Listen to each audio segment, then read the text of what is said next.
After Al Gore lost that election, he got fat, grew a beard, and went into hiding. Then he emerged with the climate change thing. And he's back today with the climate change thing. You talk about campaigning on one issue? Yeah. Mr. Fanatic. Now, it's a good point because South Florida is going to be underwater as this continues. He is one of the great con artists in modern American life because this guy had no money 15 years ago after that ridiculous election in 2000. And he got all depressed. And like you said, he got really fat and grew a beard. And then he latched onto this climate change nonsense. And he made some money off of it. Well, he made a lot of money off of it because what happened is these companies started giving him a stake of ownership. Oh. And as he went around the country promoting this climate change horror and that we needed this new technology and futuristic systems in order to create clean energy, these companies would get lots of funding. Everybody thought, well, this is the new hot thing. This is the cool thing. Al Gore says it. It's venture capitalists. Al Gore's creating a market. Right. And what he did, and then he got himself dealt in. So he walked away with over $100 million.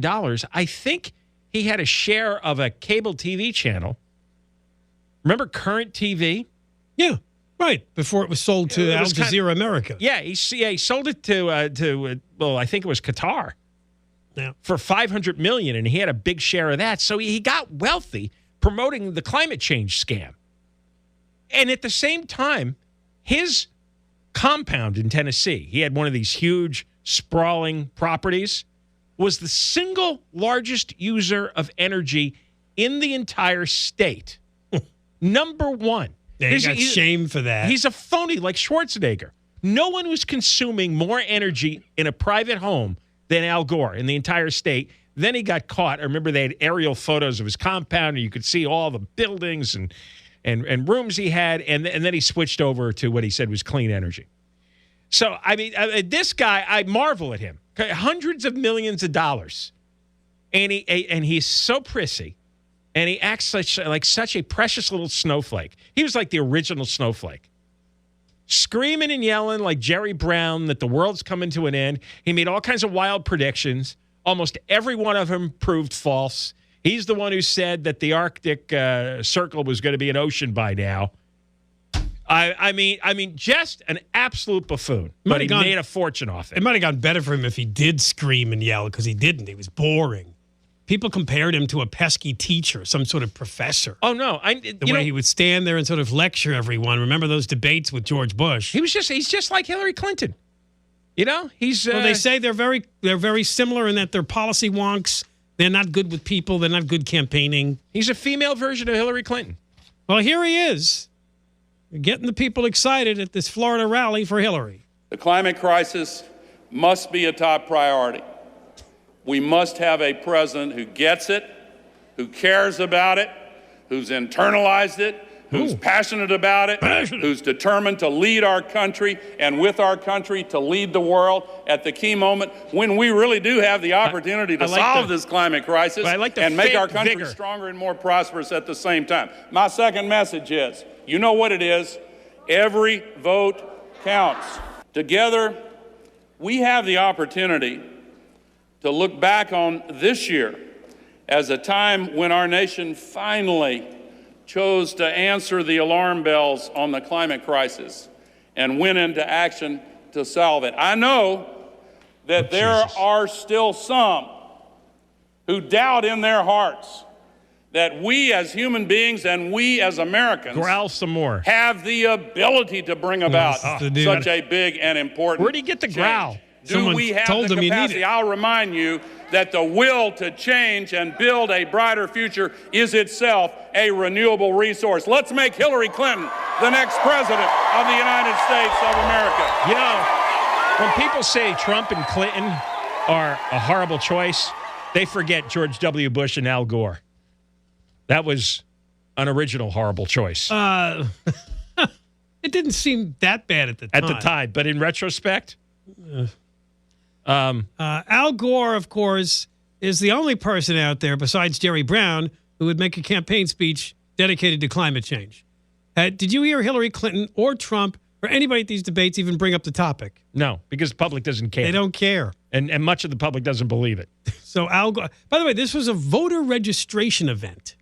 That's why he kept saying, you got to get out there and you got to do it. What's with the growls? Because wait, I'm going to pretend I'm manly.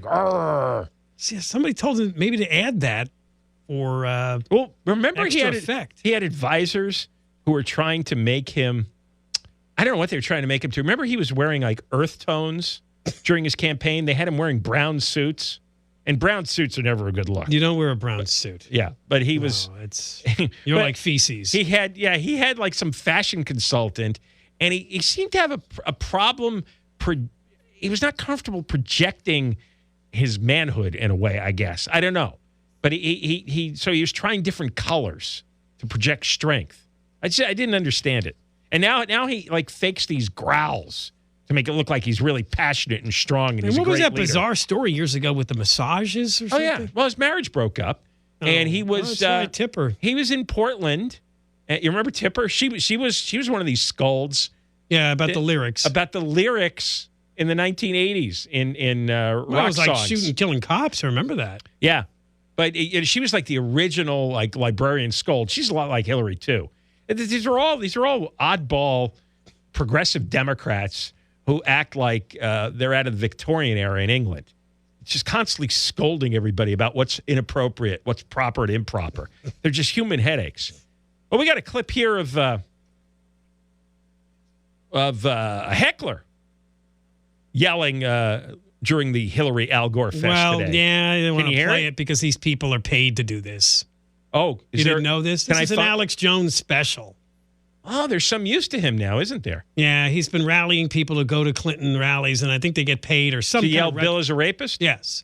Didn't you see the guy that showed up on the Fox News channel? He had a sign. Yeah, I know. Yeah. I'd donate money to this then. All right. If they're getting paid. Sure, it's a stunt, but sure. Well, it disrupts these people. But I like the people that really believe that Hillary is, and Bill is, and they show up and they're angry and they're real. Not just some dumb kid that got paid to show up and hold up a sign and yell. It doesn't matter. The result is all that matters. How you get there. You can play it. Play it. I just want to hear it. Hurricane Matthew killed at least 26 people in our country, more than 1,000 as far as we know right now in Haiti. Now, some will say, we've always had hurricanes. They've always been destructive. Yes, and that's they have true. been. That's true. Thank you. But Hurricane Matthew was likely more destructive because of climate change. You made that up. So if you need proof that climate change is real and that it's costly, there you go. So, at this rate... It's getting louder. Oh, this is good. This is worth it. Thank you, New Jersey! My friends. Did they stomp that guy? Good. I hope My friends, please, let's focus on what's really important in this election and in your future and the future of our country. Thank you, New Jersey. There you go. That's good. She should add the growl. I think the growl would do her better. We need to talk about climate change. So you hear that? First of all, she totally made that up. She acknowledges that hurricanes have always been around. They've been destructive. But this one was likely more destructive because of climate change. She has no proof of that. That's an out-and-out lie. And if there was ever a moment to yell out, Bill Clinton is a rapist, that was the moment.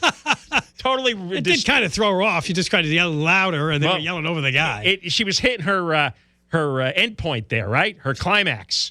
What? And he screwed it up. Well, it's a bad word for that. Yeah, don't go down that road. Okay. All right, we got more coming up. John and Ken, KFI.